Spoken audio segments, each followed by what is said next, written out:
good morning, my dear friends and students. I am Sadhana and all of you enjoying mathematics and science with me. नेहमीप्रमाणे enjoy करता maths आणि science. Inside the item याचा छोटासा topic राहिलेला आहे. तो topic आज आपण इथे कंप्लीट करणार आहोत. So student, now we have to see the different uses of isotopes. So isotopes mainly तुम्हाला हे युजेस दिसताय तुमच्या पुस्तकामध्ये दिलेले आहे. एक्झाम मध्ये 4 मार्क्स साठी what are the uses of isotopes हे जर आलं किंवा 2 मार्क्स साठी आलं तर तुम्हाला ॲटलिस्ट 2 युजेस हे लिहिता आले पाहिजे. So isotopes of some elements are very radioactive. They are use in the different type of field.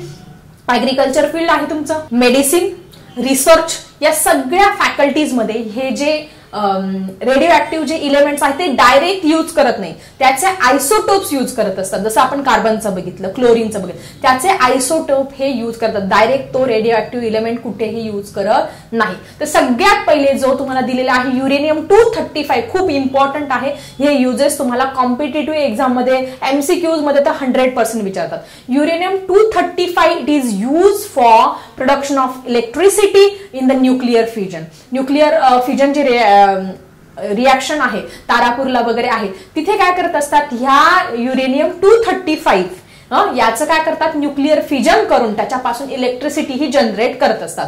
कशा पद्धतीने इलेक्ट्रिसिटी करतात ते आपण पुढच्या जो टॉपिक आहे न्यूक्लियर रिएक्टर, अणुभट्टी कसं काम करते हे त्याच्यामध्ये समजून घेणार आहोत. त्यानंतर दुसरा जो रेडिओ ऍक्टिव्ह इलेमेंट आहे cobalt 60, it is use in curing the cancer patient. Cancer पेशंटला जो ट्युमर होत असतो तो क्युअर करण्यासाठी कोबाल्ट 16 या रेडिओ ऍक्टिव्ह इलेमेंटचा काय होत असतो, इथे यूज होत असतो. ठीक आहे. त्यानंतर पुढे आहे आयोडीन 131. हा iodine 131 it is use for curing the patient of goitre which having the disease of thyroid Gland. आपल्या जे थायरॉइड ग्लँड आहे त्याने एक्सेस ऑफ थायरॉक्सिन सिक्रेट केल्यानंतर गलगंड नावाचा आजार होतो थायरॉइड. हे जी मान आहे ही पूर्ण अशी मान आणि हे आपलं सगळं एकच असं दिसत असतं, हे इकडचं असं वाढत असतं. ही थायरॉइड काय होत असतो, त्याला गॉयटर होत असतो. तो गॉयटर ट्रीट करण्यासाठी ह्या आयोडीन 131 या रेडिओ ऍक्टिव्ह इलेमेंटचा काय होत असतो, इथे यूज होत असतो. त्यानंतर पुढे दिलेला आहे sodium 24. Sodium 24 it is use for finding investigation of leakage in the pipe which is underground pipes. म्हणजे तुमच्या लिकेज कुठे आहे, पाईप्स मध्ये, अंडरग्राउंड पाईप मध्ये लिकेज कुठे आहे ते आपण खाली जाऊन शोधू शकत नाही. त्याच्यापेक्षा सोडियम 24 जर आपण तिथे यूज केलं की आपल्याला क्विकली काय करत असतं, तिथे लिकेज हे सापडत असतं. म्हणून सोडियम 24. आता हे मॅच द पेअर मध्ये, फिल इन द ब्लँक्स मध्ये, एमसीक्यूज मध्ये कुठेही प्रश्न विचारले जाऊ शकतात. So it is very important. तुम्हाला सांगितलं मी युरेनियम 235 जो आहे production of electricity, cobalt 60 for curing the cancer patient, iodine 131 for the goiter patient for the thyroid gland, then sodium 24 for the finding the leakage in the pipes. हे shortcut मध्ये लक्षात ठेवायचं आहे. Then some isotopes or some radioactive isotopes are used for preserving food from the microbes. सूक्ष्मजीवांपासून जे अन्न पदार्थ आहे ते व्यवस्थित सेफ ठेवण्यासाठी सुद्धा काय करत असतात, काही जे आयसोटोप्स आहेत त्याचा यूज करत असतात. अँड मोस्ट इम्पॉर्टंट C14, तुम्हाला सांगितलं कार्बन डेटिंग किंवा कार्बन जे आहे C14 हे कशासाठी बाबा, it is use for finding the age of archaeological object.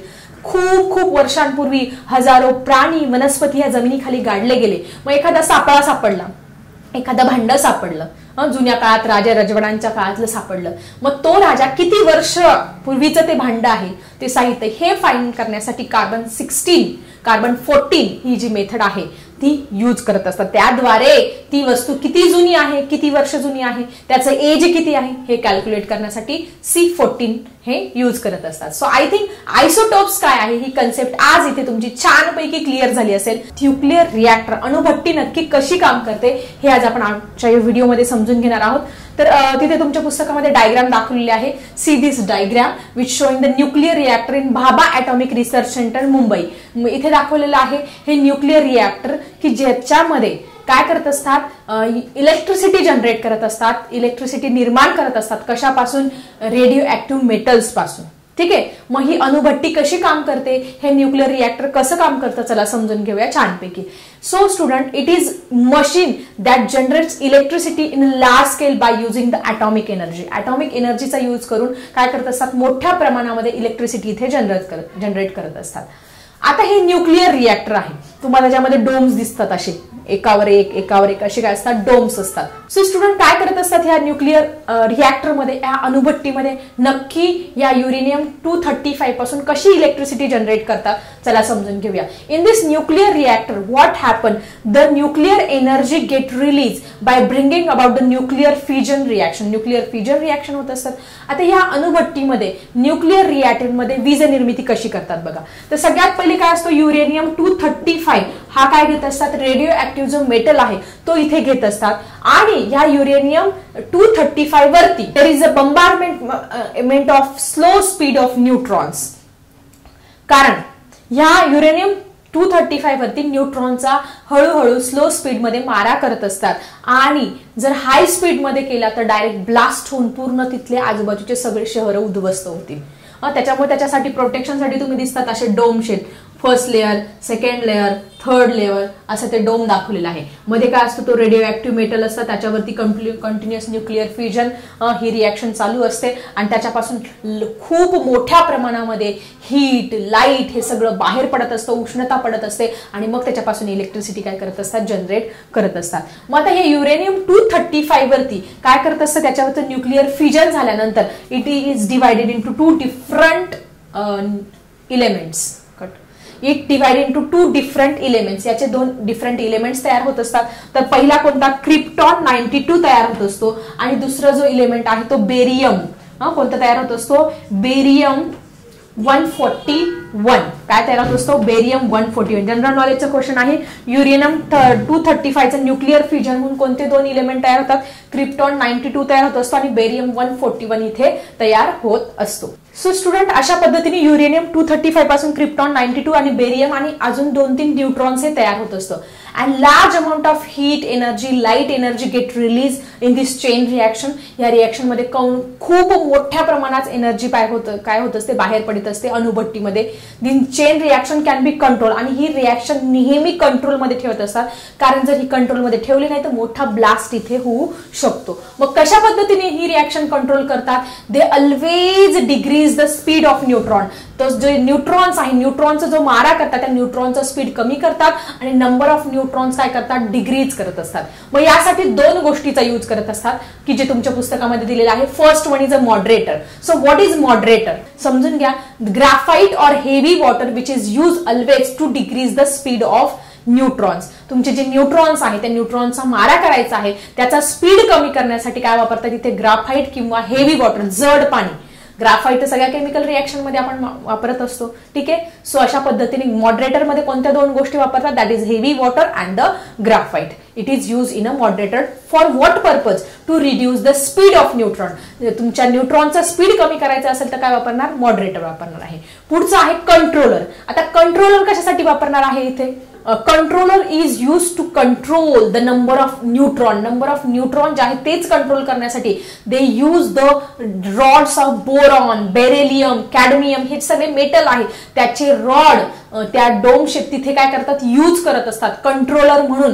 का, त्या न्यूट्रॉनची जी संख्या आहे ती कमी करण्यासाठी, स्पीड कमी करण्यासाठी तर मॉडरेटर वापरतात आणि न्यूट्रॉनची संख्या कमी करण्यासाठी काय वापरतात, कंट्रोलर वापरतात असतात की त्याच्यामध्ये बेरिलियम, बोरॉन आणि कॅडमियम ह्या सगळ्या मेटलचे रॉड्स काय करत असतात तिथे यूज करत असतात. सो आय थिंक मॉडरेटर काय आहे, कंट्रोलर काय आहे, ही कन्सेप्ट तुमची छानपैकी क्लिअर झाली असेल.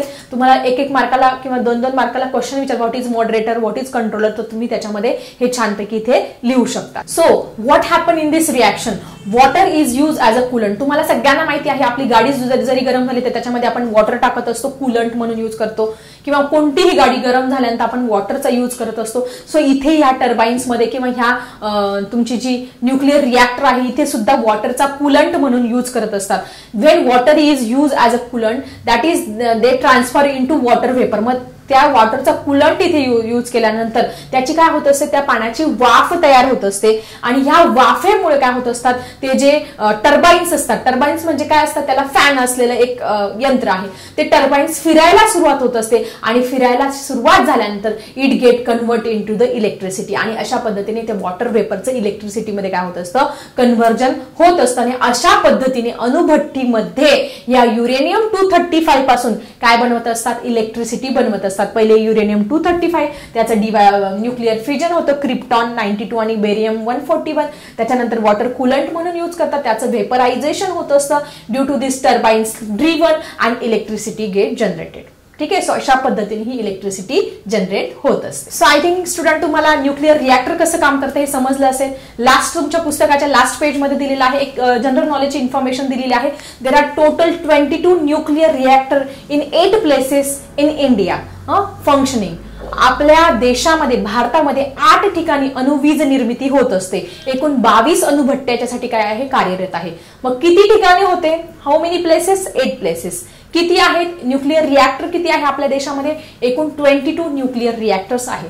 जनरल नॉलेजचा क्वेश्चन आहे, सगळ्यांनी नीट लक्षात ठेवा. आणि मोस्ट इम्पॉर्टंट क्वेश्चन, भारतातली पहिली अणुभट्टी कुठे आहे, ठीक आहे, आणि तिचं नाव काय आहे. तर सगळ्यात महत्वाचं most important, the first nuclear reactor in India is Apsara. तिचं नाव काय आहे, Apsara, at Bhabha atomic research centre Mumbai इथे ती आहे.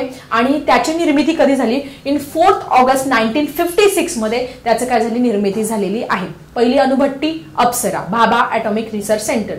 कधी निर्मिती झाली, 4 ऑगस्ट 1956 मध्ये त्याची निर्मिती झालेली आहे. त्यानंतर अजून एक इन्फॉर्मेशन दिलेली आहे की फ्युचरसाठी खूप इम्पॉर्टंट आहे. That is in our India the thorium 232 is available in large proportion.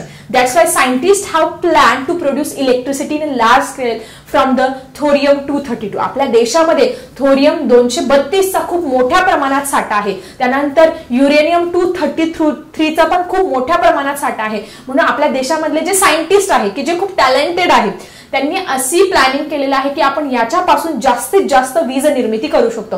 कशापासून, युरेनियम 233 आणि थोरियम 232 पासून करू शकतो. मग इथे पण प्रश्न विचारला जाऊ शकतो की कशापासून सायंटिस्ट प्लॅनिंग करताय, U233 आणि TH232 म्हणजे थोरियम 232 आणि युरेनियम 233. पहिली अणुभट्टी अप्सरा, कधी, 4 ऑगस्ट 1956. किती प्लेसेसला आहेत, 8 प्लेसेसला. त्यानंतर किती अणुभट्ट्या आहेत, किती न्यूक्लिअर रिएक्टर आहे, 22. सो अशा पद्धतीने आज आपला इनसाइड द ॲटम हा लेसन फायनली इथे संपलेला आहे. खूप छान इंटरेस्टिंग लेसन होता केमिस्ट्रीचा, किंवा त्याच्यामध्ये वेगवेगळ्या कन्सेप्ट होत्या जनरल नॉलेजच्या, त्या पण तुमच्या क्लिअर झाल्या असेल. आता याची जे एक्सरसाइज आहे ते आपण पुढच्या व्हिडिओमध्ये बघणार आहोत. सो तुमच्या कन्सेप्ट क्लिअर झाल्या का जरा कमेंटमध्ये लिहायला विसरू नका. आणि व्हिडिओ जर तुम्हाला नक्की नॉलेजफुल वाटत असेल तर लाईक करायला मात्र विसरू नका. आणि तुमच्या फ्रेंड्स सुद्धा सोबत जास्तीत जास्त शेअर करा, म्हणजे तुम्हाला सुद्धा आणि तुमच्या फ्रेंड्स सुद्धा फायदा होणार आहे. आणि लाईक तर नक्की करा. ठीक आहे, चला भेटूया अशाच इंटरेस्टिंग टॉपिकसह नेक्स्ट व्हिडिओमध्ये. आता मी थांबते. Bye everyone.